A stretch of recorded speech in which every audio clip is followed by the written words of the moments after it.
Hey guys, what is up? Is Reaper Jinkai here, and I am back finally for another video. No, I didn't quit. Just had to move and a bunch of life stuff going on. If I ever quit, I will definitely let you guys know. Um, so no face cam today because finally got around to getting part of my setup back, which is just basically the mic and the computer all set up. But today we're going to be talking about E3, and the first thing I want to say is I realize a lot of you are here for Pokemon content, and a lot of this isn't going to be Pokemon content. So I am going to have a pinned comment with a timestamp for when I start talking about Nintendo. There are I'm cutting out a lot of games from Nintendo because I could spend an hour talking about that. So I'm just gonna talk about Pokemon Sword and Shield in the Nintendo segment, which is last. Okay. With that, we're going to start in the order that the conferences went, and in the middle it might get mixed up a bit. I apologize for that. So we are going to start with EA, who technically wasn't at E3, but they had their own little conference thing right before it started. Jedi: The Fallen Order, I am actually pretty excited for this game. If you guys are Star Wars fans, you should be excited for this too, because it actually looks very well done. I'm either getting Knights of the Old Republic vibes from it, or the Force Unleashed vibes, which were both great games in their own right. If we get a mix of that, I would be ecstatic.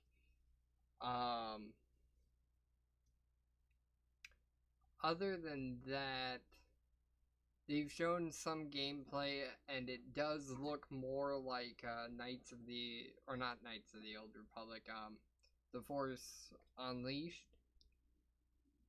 With combat, but I'm hoping they're gonna have like an alignment bar and teammates that you can influence, crafting different lightsabers and weapons. Really hoping they have that level of depth to it. But I don't know. They haven't shown anything like that yet, so I feel like it's gonna be more like the Force Unleashed. But man can dream. But with that, this game looks great. Super excited for it. And I think that's going to be it for Star Wars. On to the next one. Phantasy Star Online 2. Now, Microsoft, you did good this year. You announced 2 games I was super excited for. This is one of them. It's been in Japan for like 6 years, but they're finally bringing it to America. And it is one of the most anime things I've ever seen, and I want to play it. I didn't play the first Phantasy Star Online, but this one, from the short trailer they showed, looked fantastic, and I want to give it a shot. Definitely look up the trailer for these after, if any of them catch your eye. Moving on to the next one though, because I just don't know a lot about Phantasy Star. I just saw the trailer and I was like, this is for me. Borderlands 3, which was a big one. I'm not gonna spend too long on it because, let's be honest, if you're a gamer, you've heard this game is coming. It looks like they're bringing back characters from Borderlands 1, Borderlands 2, maybe the pre-sequel, and definitely characters from Tales from the Borderlands, which I think is incredibly awesome. And which makes me a little bit sad too, because this is kind of like setting it up to be a finale. So hopefully this might be the ending of like the Handsome Jack, and then they might do what other game companies have done and just like Gears of War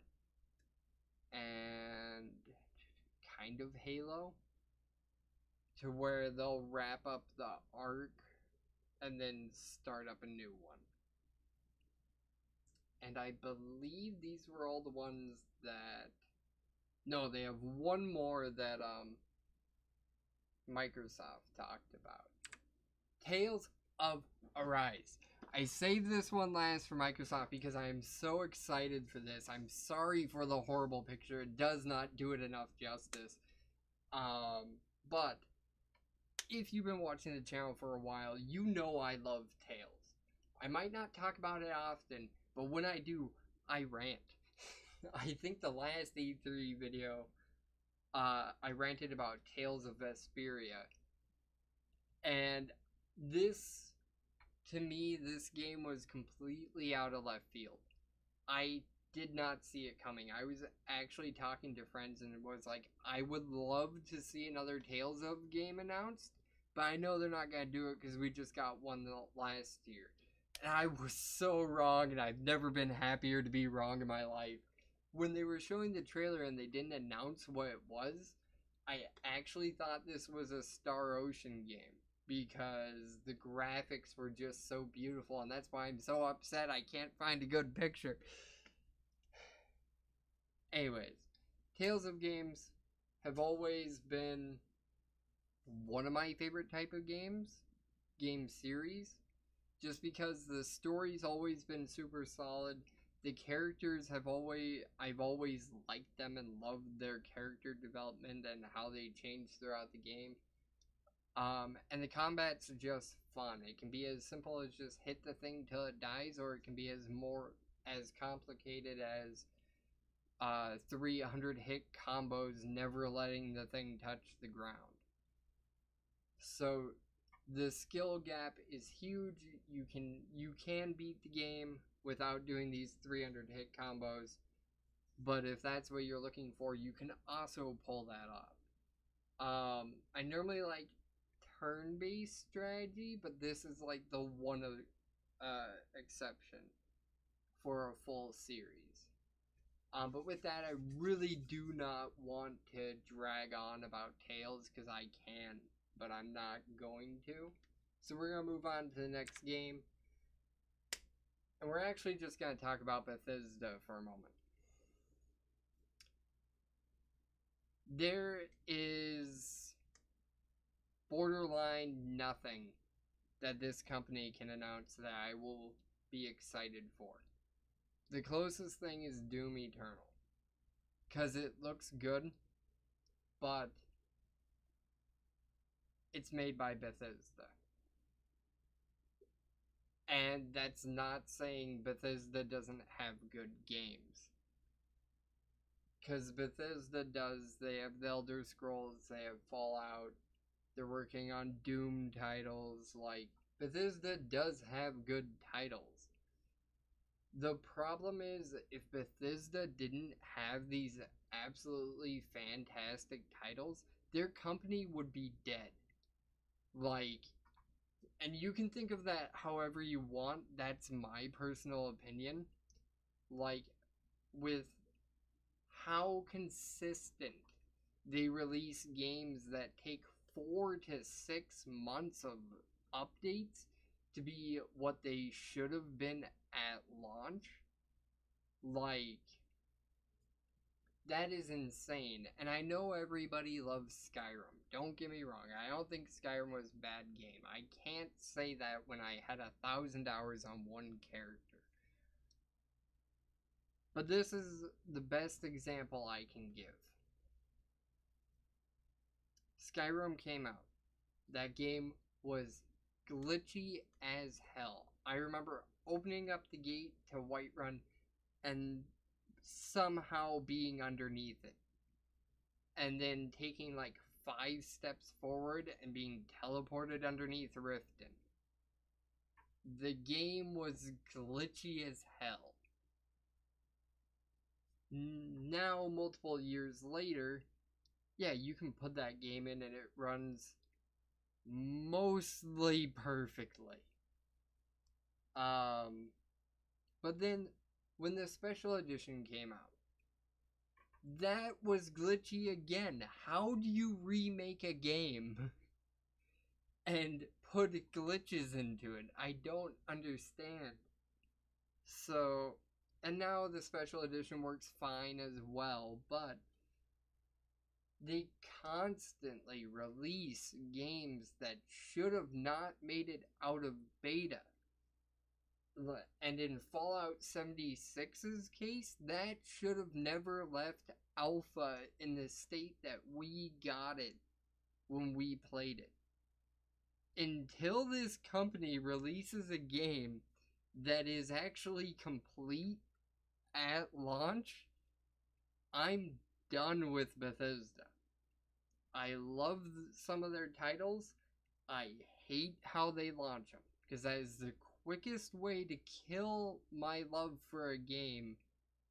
Fallout 76, I was super excited for it. I wanted to play Fallout with friends. And then for 3 months, the team system didn't work. I know some people could get it to work, but for 3 months, I could not get the team up system to work. And none of my friends could either. When the biggest selling point is Fallout with friends, that at launch should be working 99.9% of the time. But it didn't. Bethesda needs to earn at least my trust back before I start pre-ordering and buying their games again. Because I'm not going to support them for unfinished games at launch. I will wait 6 months after they come out to pick them up. But enough on Bethesda. Let's move on to Ubisoft with Tom Clancy's Ghost Recon Breakpoint. This looks good. I have not played many Ghost Recon games, but this one actually grabbed my interest. The survival, looter, shooter, squad battles through forests and cities and shit like that. It just sounds fun. The injury system sounds pretty interesting as well, to add a new level of difficulty when you play. So like if you go sliding down a hill and you slide too far, you could end up like spraining your ankle or breaking your leg. And if you're running from people, you're limping away and you're probably dead. So just the challenge of it and stuff like that makes me really want to try out this game. But that's going to be enough for Ghost Recon, just because they haven't announced much more other than like raids and whatnot, which is also another really cool point. So moving on, Square. Throwing it out there, Square Enix won E3 in my opinion. Final Fantasy VII Remake, this game had me in so much stress, guys. When I saw I was going to play like 15, I was so scared, because if you like 15, I'm sorry for what I'm about to say, but 15 sucked. I'm gonna throw that out there. The combat system that we were told was gonna no longer be mash one button to win, was mash one button to win. The magic system, which Final Fantasy has had a fantastic magic system that I love, they completely ruined by basically craft a hand grenade. It hurts allies, by the way. The summoning system sucked, because every time you got to the point that you could summon something, the fight was over. Or close to it. I never got a prompt to summon at the middle of the fight to where like I'm spamming the most items to try and get to where I can just fight again. But with their trailer that they showed off, magic is going to be like a mix of 15 and like original magic. So you're going to have live action combat, but you can slow down time, select a spell, and blast somebody with it. And it uses one of your action bars, which from what it looks like you have 2 at the beginning. Second thing I said, if they take away the materia system, I'm not playing the game. Those are my 2 requirements. If magic was gone, or if magic was the same as 15, I'm not touching the game. If my materia is gone, I'm not touching the game. They brought back materia. Now, if materia is altered for the live action or like real-time combat, I'm okay with that. As long as it stays true to its former self, I'm gonna love the materia system.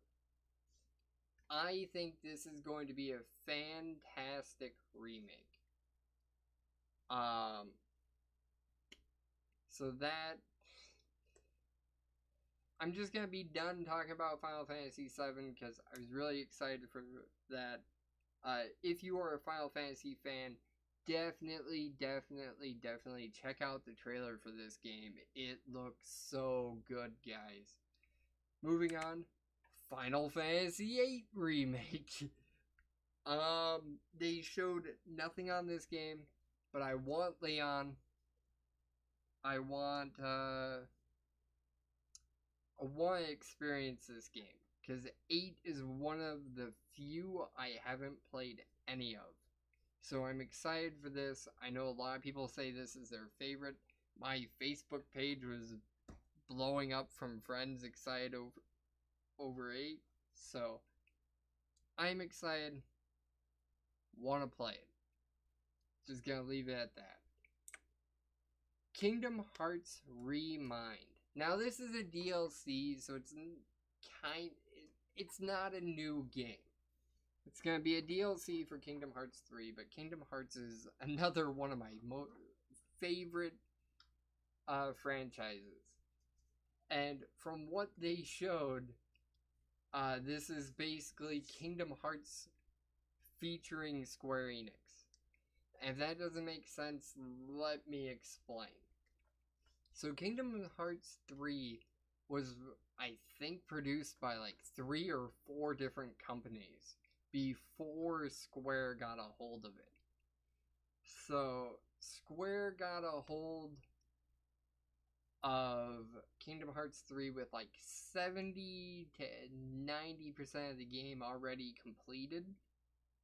So that's why it felt underwhelming compared to the rest of the Kingdom Hearts series, in my opinion, and why we had no Final Fantasy characters, because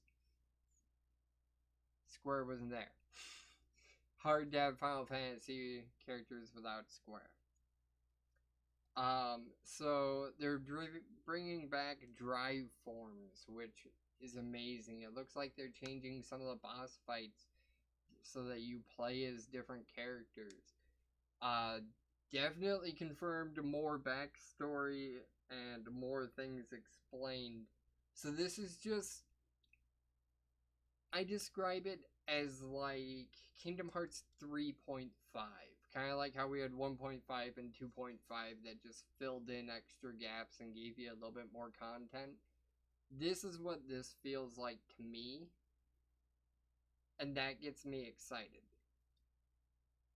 So if you are a Kingdom Hearts fan, definitely check this out.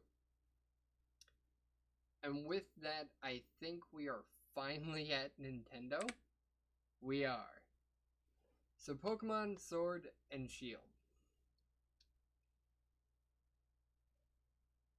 So we're just gonna start with every new mechanic that they announced.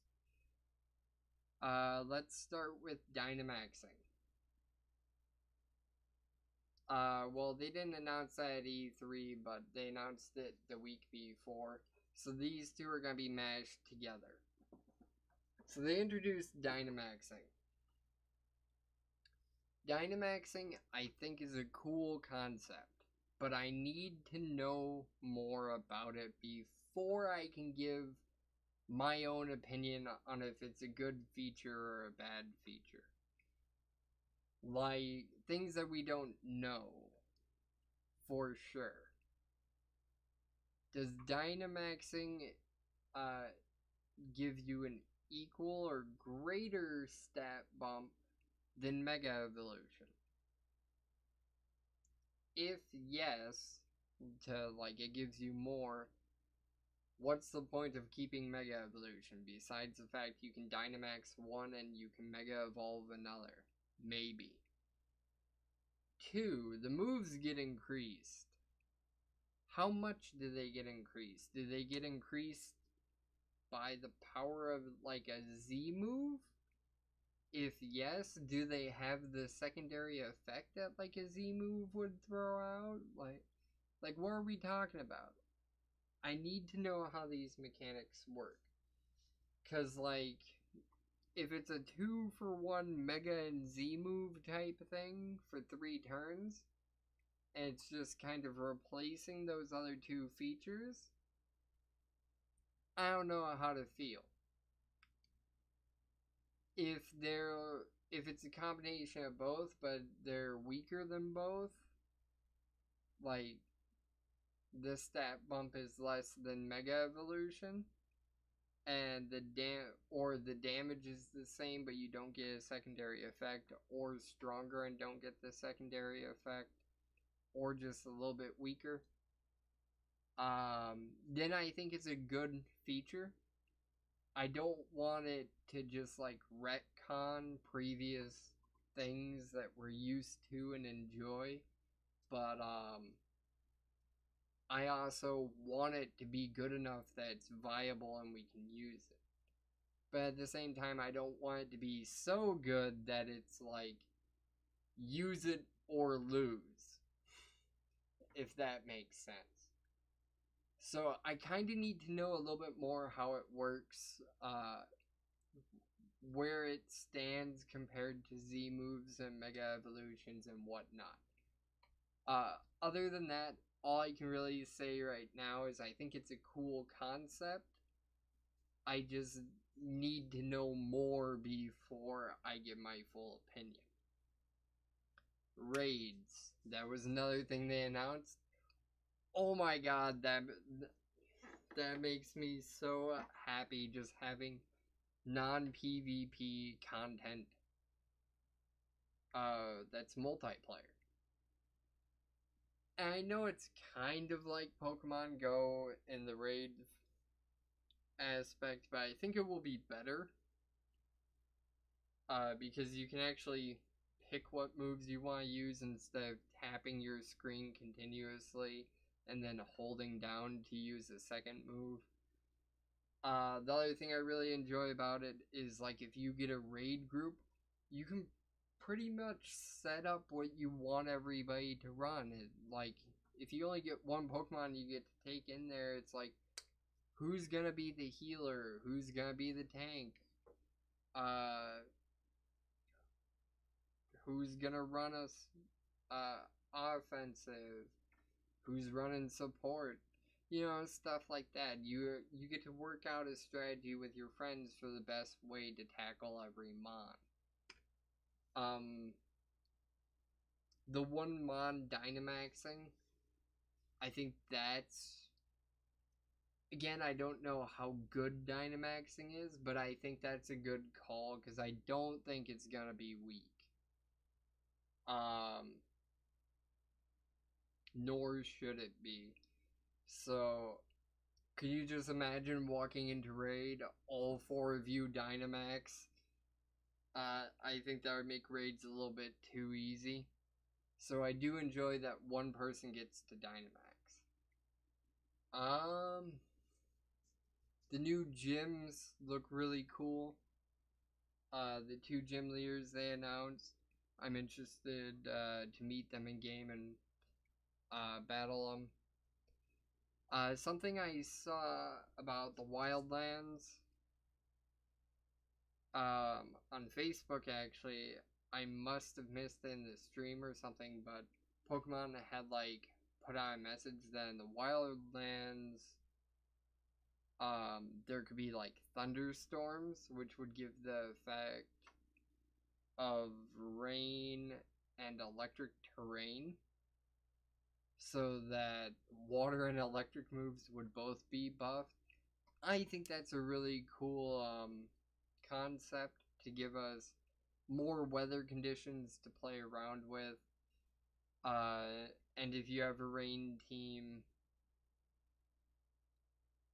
give those electric types more of a space to play with. So I know thunder becomes 100% in rain, but like to then increase the damage on top of it. That mechanic I'm really interested to see more on.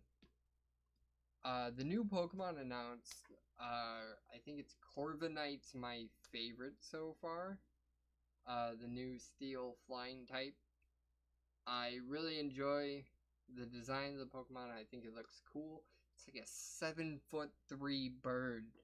To give you context, that's like 2 feet taller than Charizard.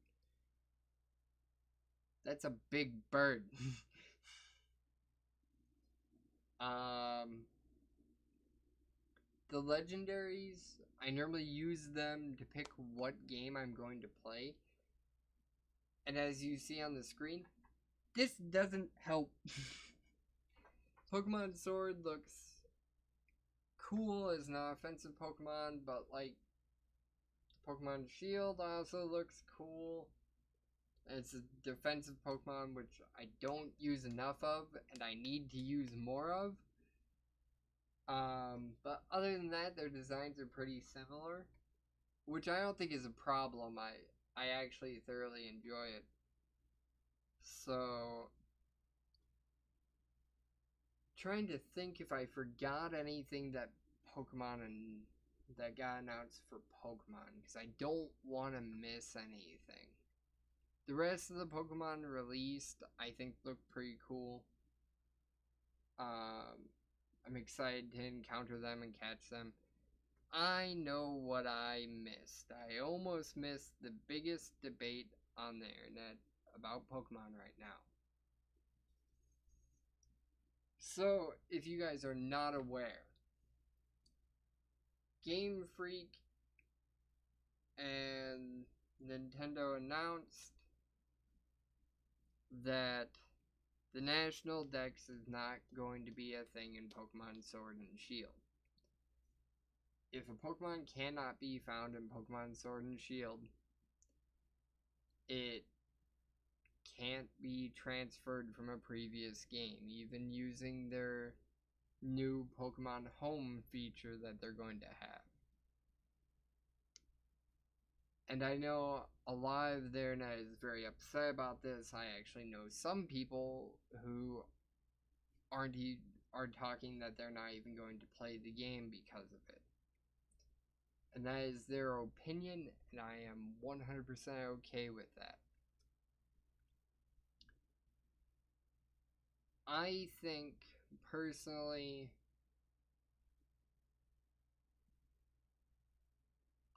I would be really upset at myself if I let that stop me from playing these games. Because that is like the one negative about the game, and the rest of them have just been incredibly good. Like,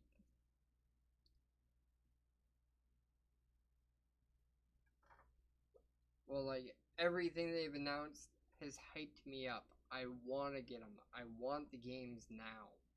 For that one thing that to me is very insignificant. Because it's not the first time Nintendo or Game Freak has done that with a Pokemon game. It's not enough for me to say I'm not gonna play it. And I'm not gonna get after Game Freak for it either. Because it's like, I know a bunch of people have it be like a lazy excuse, but we are topping 1,000 Pokemon more than likely. Before this game came out, there was 151 animated for the Switch. And I don't think we're getting the same sprites from the 3DS. I think we're getting slightly updated ones, if not a little bit more updated ones. So that leaves 849 more Pokemon to, at minimum, if we top 1,000, to animate, design, give sprites, everything like that. That's a lot of Pokemon. I am fine for one game not being able to get the national dex right away. I think the game's going to be updated. Personally, that's what I think it's going to be. Because every Pokemon game that came out for 3DS was updated quite a lot. So I think they're gonna update it and make it more and more compatible with Pokemon Home as time comes out, or time goes on. And before the next games come out, we'll be able to have the full national dex through Pokemon Home. That is my opinion. I don't work for Game Freak. I don't know what they're gonna do. But if they don't do that, I could definitely see with the next games coming out, you'll be able, well, the games that come out after this, you'll be able to get the full national dex. That is what I think is going to happen. I don't know. I don't work for Game Freak. That is not me making a promise. That is just my opinion. But with that, I hope you guys enjoyed, and I will see you next time. Peace.